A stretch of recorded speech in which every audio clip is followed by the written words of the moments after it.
What's up everyone, Michael here with another topic video. Today we're going to be looking at Resident Evil 7 demo on PC. Now, this video is mostly going to be centered around the PC specific stuff and the possibilities for Resident Evil 7 on PC. However, if you're looking for that other type of content, like looking at the games, like the demo's actual content and stuff like that, make sure to let me know, because a friend and I are kind of like talking about actually doing a video and looking at all the endings and stuff like that and doing some theory crafting. So, if you're interested in that, totally tell me and I'll end up doing that. But for this video, we're going to focus mainly on the PC port of this stuff. Now, this is the demo, which means that all the stuff inside of this isn't going to be fully representative of the actual game, and we could see some settings removed or added or changed or whatever, but it does kind of set a standard point. So let's go ahead and look at the options.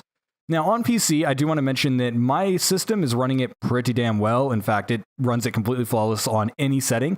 And so basically, if you want to look for performance specs like that, a lower-end machine seem to be having some problems, but for the most part, if you have a high-end rig, you're going to be able to run this game, which is quite fantastic. There's some HBAO glitches, but I'll talk about that in a little bit later. Anyway, so right off the bat, you can go into controls. Now, most of this is like, keyboard stuff like that, but you can do the camera sensitivity and stuff like that. Now, there is like a locked frame movement that you can do. Like, you can only turn around so quickly. There is a key to instantly turn around and stuff like that, so that's how they kind of get around with that.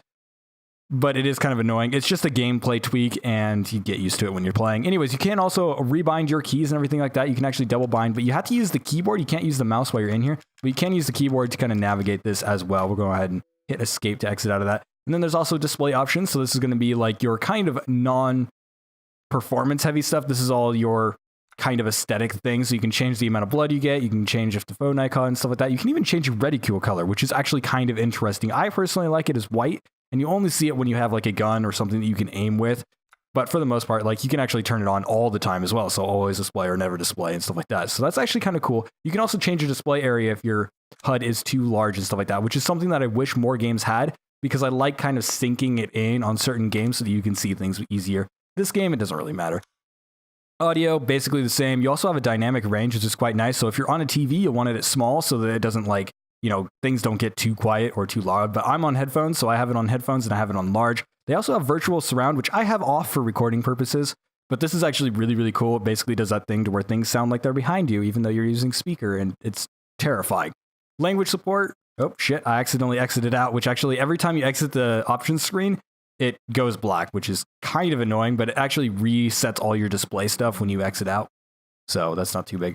But you get a few languages here. So as you can see, just there you go. And display languages, you get a few as well. I think it's the same amount. Maybe you get a few more. Yeah, you get a few more. You get like Chinese and stuff like that as well. And you can turn subtitles on and off. I prefer them on for this one.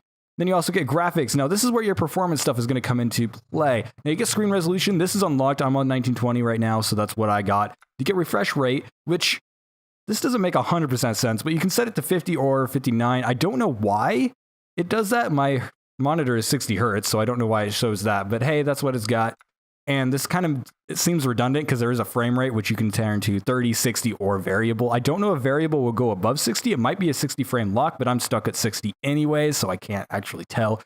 Now, the current modes are windowed and full screen for the display mode. There is a borderless confirmed, but there's currently a bug with it, and it's going to change it because I just changed it to full screen. Hopefully that doesn't screw up my recording every time that happens. That would be a lot of fixing to do. Anyways, so then you also get, the borderless is going to be coming in the full game, but one of the devs commented that it is actually just a bug currently, so borderless doesn't run or something like that. And then, you got your VSync as well. I have it on. Rendering method is actually kind of weird. This is really strange, but you can change it between interlaced and normal. Have it on normal because interlaced seems to have a lot of bugs right now. And obviously, normal is what every monitor is going to run on. I don't think they've made an interlaced monitor for like years. Resolution scaling is basically going to be super sampling the game, so it'll make it so that it runs above or below. So if you want to go below, let's say you're having trouble running it on a low-end machine, you can actually make it render at a lower resolution. There's some issues with this in shading, but I'll talk about that a little bit later. Texture quality, texture filtering, mesh quality, anti-aliasing. I have FXAA and TAA kind of combined. That tends to look the best for me. And then there's motion blur. I have that off because it's terrible. Rendering effects is going to be stuff like camera effects, the blood kind of blur and stuff like that. And then you get depth of field, shadow quality, tons of options. You can always just kind of look through here. Ambient occlusion does have an HBAO. However, my system is having some issues with this to where it's dithering the effect and it actually makes everything look blurry. I don't know why that is, but it's actually specific to my driver because other people don't seem to be having this problem. It's specific to the GTX 1070, I believe. I have it in other games too. That's why I mention it. And then you have bloom, lens flare. Volumetric lighting actually makes a huge difference in this game. Can I turn it up higher? No, that just goes up to high. Some of them go up to high, some of them go to very high. I wish there was a preset to just set everything on high, but that's it. Reflections you want on variable because if you have them on, everything just has reflections and it looks really weird and there's some visual glitches. So make sure this is on variable. I don't know if that's intended purpose. Like on would just be like the minimal setting and then variable is the good setting. I don't know, but I'm not even going to show it. But basically have it on variable and it'll look good. Subsurface scattering, chromatic aberration, which I hate, so I have it off. And then you can also change the color space between BT709 and sRGB. I'm using sRGB because duh. And I don't know what the other one is actually for. And I'm a graphic designer. That sounds bad. And then you can also go to defaults, which I'm not going to do because it'll reset everything. And then when you exit out, it actually just reapplies all the display settings. You can change those in-game. The only thing that you can't change, I think, is texture quality. You can't change in-game. Now let's go ahead and actually start it up. And I'll let the intro thing play out and everything like that while I kind of talk about the actual performance and controls. Now you can play the game completely with a gamepad if you want to. So it has all the gamepad controls just like you would on console and stuff like that. Wow, this intro is a lot longer than I remember. However, the game's like keyboard and mouse controls are actually pretty good. Aside from the one thing I was talking about with my friend was there's a fact like you can only turn the camera so fast. It's kind of strange. I can show it when we actually get into gameplay. But you know, you try to turn around really quickly because you're used to like first-person shooters and things like that on the mouse and keyboard. And then all of a sudden, you know, you kind of get like slowly stopped and then it slowly kind of goes into that range. It didn't take me long to get used to it because I've played a lot of older style games that actually have control schemes like that. And it's very archaic in the way that it feels. But at the same time, it kind of adds like this flow to the game. It's not necessarily realistic because I can turn my head like in an instant if I need to. Yes, it'll be a bit blurry, but hey, there you go. And so that's kind of annoying. And then also the menus are a little bit finicky. I'll show that once we get into it as well. So this is just a beginning cutscene thing. It shows this guy kind of freaking out, and then it goes into what we actually play. So here's the actual gameplay. Now you'll notice that there was kind of like a film grain effect over that other last cutscene. That's actually like an FMV sort of thing, deal or whatever, like pre-recorded and everything like that. So it kind of looks blurry. Also, there's a video sequence in the game that has that, you know, effect quality, and it looks very low resolution. I also noticed in the parts where it grabs your camera, like when we were standing up, it seems to run at a very stuttery frame rate, but when we're actually playing, it runs perfectly fine and perfectly at 60, and so I can use it. So this is what I'm talking about. You'll see the kind of like light kind of follows you, and I'm moving my mouse like extremely quickly, and it doesn't quite follow there. I don't know if that's a problem with my settings or my mouse or whatever, but that's just kind of something you have to get used to, which is kind of nice. Now, I'm not going to play too far into this. I'm just going to talk about some performance stuff. So, you know, you get your little things. You can notice there's some kind of low quality textures as well. Now, one thing I was excited to try this for on PC was the fact that everyone on console was telling me that it looked amazing and everything like that. And quite frankly, not really, especially after the games that I've played. The textures seem really low quality for some reason. And apparently this is the problem on the console version as well, is if you get too close to the textures, they don't look that great. And it's just the fact that the room is kind of dark and they have this sort of light effect to it that it doesn't really look all that great. But when we go into this other room over here, I'm going to go ahead and walk forward. Sorry if this is spoilers to you. You can download it. It's completely free. You can go and pick it up. But we're just going to go over here because I know this room has some good lighting in it. So the lighting is what sells it. The lighting in this game looks pretty damn good. And so the lighting actually looks really, really good and everything like that. There's some dithering on the shadows that I've noticed, like on that table. It probably won't show up on YouTube. But there's a little bit of dithering and stuff like that on the shadows. And that just comes down to my resolution and the resolution of the shadows being higher. But overall, it looks fairly decent because of the lighting. But when you get close to things, it does not look great. And the lighting is not particularly good. Like the flashlight, I mean, is not particularly good either. And also, one thing that we can look in the options is the field of view only goes up to 90, which hopefully that's good enough for you. So if I go into, I think it's under graphics. Yeah, field of vision. So you can go from 70 all the way up to 90. Now, I think the consoles are at 70, maybe 75. But this one goes all the way up to 90. If 90 is not high enough for you, that might actually be a problem. Like for me, 90 is okay. And that's probably as low as I'd ever want to go, but I would like to see that go higher. I have a feeling that goes into problems with the gameplay because the gameplay kind of goes into... Oop, I heard noises. It kind of goes into situations to where you can see things and then not see things and stuff like that. And yeah, it sort of goes into the game engine. So if you turn up field of view on a game like this too high, you end up running into like visual glitches and things like that, which there are some in this demo. I'm not going to point them out, but like there are quite a few. Now with HBAO Plus as well, it seems like some of the shadows just kind of like pop in and out. And that seems to be the problem. So if you're having that problem, try looking at your drivers and updating your drivers and stuff like that. They might fix it eventually. I haven't updated my drivers because my capture software is having trouble with it. So that's why I have that visual glitch. So that's why I'm not running it. But otherwise, the port seems to run pretty damn well. And it kind of makes me excited for Resident Evil 7 when it comes out. So let's go ahead and open a fridge. So let's go ahead and talk about the interface real quick. So when you walk up to stuff and you're able to interact it likes to grab the camera a lot and stuff like that from you. So that's gross. And one thing that's actually interesting about this, though, is we don't have any items. So I guess I should go and grab an item or something. Yeah, we'll go ahead and grab one item. I'm trying not to spoil things, and I'm trying not to play through it because, quite frankly, I'm bored as shit of this.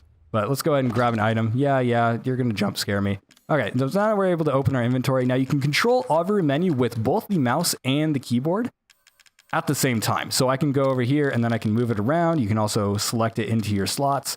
And you can also double click to open up this menu. Now, one thing that's annoying is if you have other items, to click on other items, you actually have to right click to close that menu. And that's annoying, but you're able to, do your inspect or use, your combine, your inspect, so we can actually look at the item and stuff like that, and you use your mouse to rotate. And you can also use the mouse and keyboard, or the keyboard, to actually rotate them as well, which is kind of interesting. Tab to close. And then you also get other items that you're able to rotate, and aiming and stuff like that is not particularly great. I'm not going to grab any weapons because that is spoiler territory, but the combat is very, very floaty and doesn't feel that great. And I really hope that it ends up being improved from the demo into the full game, because quite frankly, my kind of conclusion on the gameplay is that I like the kind of atmosphere. I love the atmosphere. I love the kind of like idea that it's a mystery and everything's kind of a puzzle. Like, this is a great game to play with a friend because you can just like look at all the mysteries and try and figure out what's going on. But when it comes to actually like playing the game, it's kind of boring. It's very standard, first person kind of explory, and it's very, very simple, like interacting. You go up to a button and you're able to push it. Also, one thing I noticed is if you push a chair out of a room, it disappears, which is kind of fun. So let's go ahead and screw around with that. But once again, I'm very bored of the gameplay. Like, almost instantly from playing it, it's not very interesting gameplay-wise, but the actual setting and stuff like that is incredibly fun, and figuring out puzzles is exactly what I want to see in the next Resident Evil game. So if we end up getting Resident Evil 7, and it is fantastic, then it's probably going to be from the puzzles and not necessarily gameplay. There is combat in this demo and stuff like that, but it is not particularly great. And I have a feeling that the full game will not be worth combat at all. So I wonder if this chair is actually going to disappear now. Maybe that was a setting that I had? Oh, it's staying there. Sometimes objects, like let's say there's a box up there or something like that, and I move it into another room, it'll just randomly disappear and reappear and stuff like that. It didn't seem to do it this time, so maybe that's just a random glitch. But yeah. Anyways, that's my kind of conclusion on the demo. Like, the demo is great if you play it with a friend. I would not play this solo. Like, I already knew quite a bit about it because I didn't even know we were going to get the demo on PC, which is actually quite surprising. But then we got the demo on PC, and I'm like, oh, well, that's actually pretty cool.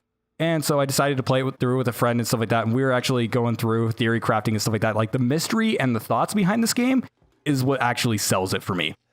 But the actual gameplay is hella boring. So we were going through, we died twice, and I'm like, I can't go through this again because you don't have save points or anything like that. You just got to start from the very beginning. Now, luckily, it's about like a 10 to 12 to 15 minute demo, depending on which pathway you end up getting. There are multiple endings and stuff like that. So you're supposed to play through it multiple times and stuff like that. And it is fun to kind of like theory craft and look at all the things and kind of explore and see like, oh, what would happen if we did this instead? And, that is interesting. Obviously, it's all explored on the internet, so you can end up looking at all of it if you want. And if you want me and a friend to end up covering it, because we already played through it quite a bit, and there's only one ending we didn't grab. So there is one ending we can actually get that we haven't even seen yet. But if you want to end up seeing that, make sure to let me know in the comments and stuff like that. But in the meantime, make sure to like, comment, and subscribe for more videos like this one or even better videos. You can also check out my reviews and things like that. And yeah, what are your thoughts on Resident Evil 7? Like, I'm sort of excited for it, because I have huge respect for the early games. I've never finished a Resident Evil game, and I'm not necessarily a fan of the whole going first person, because I don't really like a lot of first person games, to be honest. And the gameplay in this one is not particularly interesting. Yes, it will probably be better in the full game. I am 100% sure that it probably will be, and I'm really excited to see what they do with like puzzles and things like that. but I don't think it's a game that I'm going to be picking up for myself personally. Like, I don't think that I'll pick it up and be like, I'm going to play through this solo on my free time. No, it's going to be one of those games that me and a buddy play through or something like that, you know, just as a fun night out or something like that. You know, that's going to be what it is. Can I reclose this fridge? Yes, I can. Sweet. So I can reclose the fridge. You can't reclose doors. They just close on their own, which is actually kind of terrifying. Anyways, that's going to be me for this video. Make sure to leave me, you know, comments on what you guys think of it. And is it running perfectly fine for you guys if you end up trying it out on PC, or maybe you've tried it on console? Do you think that it runs fine on console? Like, I don't have a console to play it on, so, you know, I actually never got to play it until now. And it's interesting. Maybe not as high quality as I had hoped. Like, these textures are not particularly great. But at the same time, that's not really what matters. You know, it sells the atmosphere just enough that the sound, you know, quality and stuff like that is pretty dang good, and the kind of atmosphere that it builds is kind of terrifying if you're playing through it for the first time. I will say after that, though, after the first time, it is definitely about the mystery. And the light flickers every once in a while, and that terrifies me every time. Anyways, hope you guys enjoyed this, and I'll see you guys in the next video.